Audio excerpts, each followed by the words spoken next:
Yo, what's up? This is your boy Zeke from Zeke Speaks. How you doing? God bless. Wanted to talk to you guys really quick today. We're not going to be for you too long, but I am going to be strong with you today. We got our tea. Sit down, take notes, because this video today will be about credit scores. And I want you guys to take notes. And we have some simple things that you can actually use that's going to be able to help you increase your credit score fast. So we're going to go ahead and dive in. But before we dive in, I want you guys to subscribe because we give content weekly. Like, subscribe, and share. I love you guys. Let's dive right in. Now, step one, calling them to actually have them see if they can actually take it off your credit report for your late payments. I know it's hard, right? It's really hard. That's step one. Okay, step one. They will help you more than you think they will. I've boosted my credit score with between 60 to 100 points. You can do this with student loans as well. Hello, for those that got that high student loan. I'm just saying, we're gonna sip some tea real quick. Hold on a second. I'm just saying, those payments that ain't been paying for a couple years, well, you might be able to get them off. Okay? All right, cool. You can really change your credit score with just doing that alone. I've done it. I did it last year, to be honest with you. All right, so let's go ahead and dive in a little bit deeper. To improve your credit score. Now, we got something real simple that a lot of people struggle with. Paying your bill on time. Well, it may be simple, but a lot of people don't do it. Stop abusing your credit. Pay it on time. Because those consistent payments are going to help develop your credit. You have a contract. You signed the contract. Your name is on there. The borrower is a slave to the lender. If you got money to pay things off, pay it off. If you got enough money to buy it outright, do so. If you got to save up a little bit more, do so. If you don't want to harm your credit because you don't know if you can pay stuff back on time. Save. Take what you want, that pleasure right now, that instant gratification, hold off. We got to do better, y'all. We got to do better. That's really important. Now, if you are getting a car or you're getting something, did you know that you can actually have your utility bills and your rent payment used towards your credit score? You've been paying your rent on time, and say if you're getting a house, okay, you're going for a mortgage, you can use that towards your actual buying a home, high value, because they want to see that you can pay something on time. So if you're paying, we're going to just say like the minimum, maybe $600, and you may be living in New York, up to $2,500 to $3,000, $4,000 a month. If you show consistent payments, that will help you. Equifax, TransUnion, Experian. You can send that in to them to help you build your credit up. So, making sure you're paying those bills on time. Pay off debt and keep balances low on credit cards and other revolving credit. Once your credit card gets to 70%, it is considered you done maxed out. So you have to be very, very careful. So you got to keep those balances low. Because if you don't, you're going to feel it when you want to go ahead and get something nice like a mortgage, get a house, maybe invest in a real estate property, do something like that, and it's going to hurt. But you say, I've been paying it on time. Okay, you've been paying it on time, cool. But if you carry a high balance over a long period of time, you're going to feel that on your credit score. You think you're doing a good job, you're not. Pay that 70% down and keep it down. If you don't have that much money, use it. Save the money that you use. Okay, this is how I was taught when I was growing up. When you use your credit card, the money that you do have, the cash on hand, save it. Okay, don't touch it. Don't touch it. But use that towards gas, use that towards, groceries, but keep that money saved up. But now if you're not going to be able to keep that money and pay it off really quick, don't do it. If you're not responsible, this is not the way for you to go. If you believe that you're not going to be consistent on your bills on time, don't use your credit. It's only going to hurt it.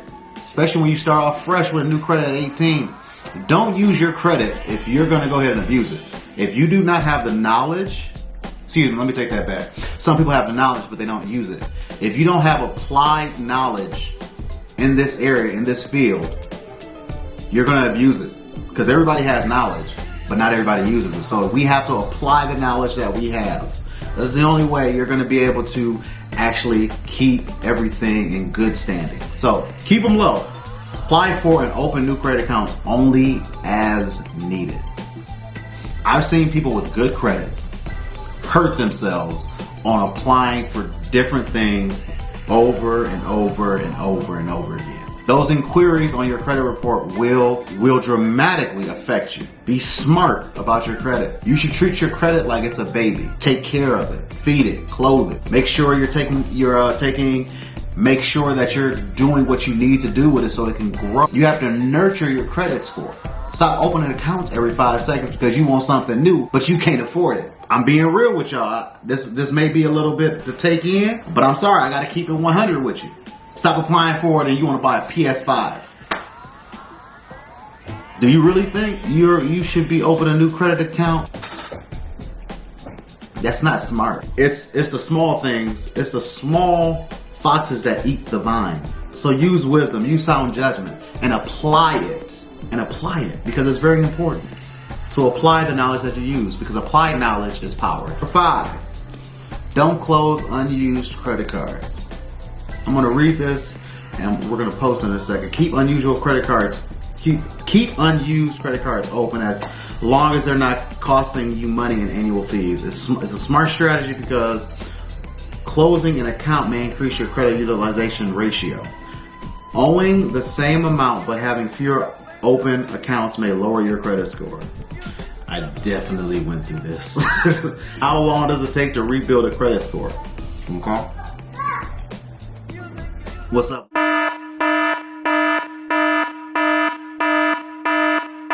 Hello, man.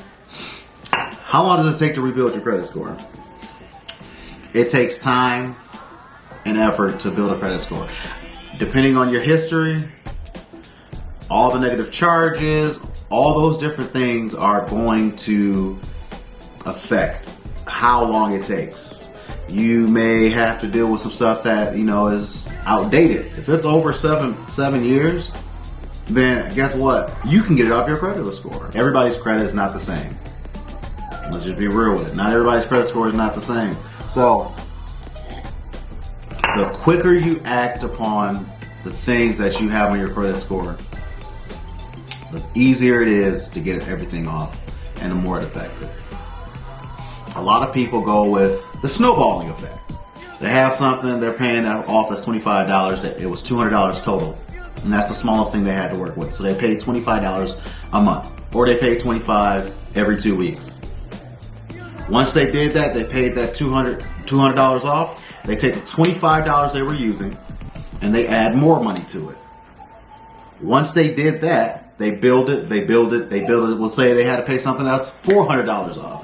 So now they pay that off. They put 25 plus another 25, and they're paying $50 to $100 a month. And it's just small amounts. You don't have to spend. You don't have to take your entire paycheck and just throw money at all your credit. That is an effective way if you can actually live that. And what I mean by bare minimum is this. Living bare minimum, eating ramen noodles day in and day out. A lot of people can't do that. So I'm gonna do things that's more realistic for you. That's key. I want to do things that's more realistic and that can help you, and you can actually build your credit up the right way. Nice, slow momentum with credit is more effective than paying spurts. $25 here, and then 3 months, another $25 here. No. Or paying $800 here, $800 there. That's not, it's gonna do you some good, but it's not gonna do you as good as it will with showing that you can pay a consistent monthly amount. This video is gonna be, when you're building your credit score, if they are not hounding you right off the bat, if they're not hounding you and they're not calling you, leave the animal alone. Leave the animal alone first. You want to reach out to the people that's already reaching out to you. They're hitting you up. They're calling you nonstop, back and forth. Those are the people you want to hit up first, because those are going to be those big, huge dings, because they're newer. The stuff that is new on your credit report is going to affect you more. This information is going to help you. Now, what you use is up to you. Do some more research. We're going to do another video on this topic, but we're going to get in deep into what we can actually do on a daily basis. And I'm going to break it down, structure, point by point, to actually get even further into dealing with credit. I love you guys. I'm here to structure my content for you. What's going to help you? What's going to build you up? God bless. Peace.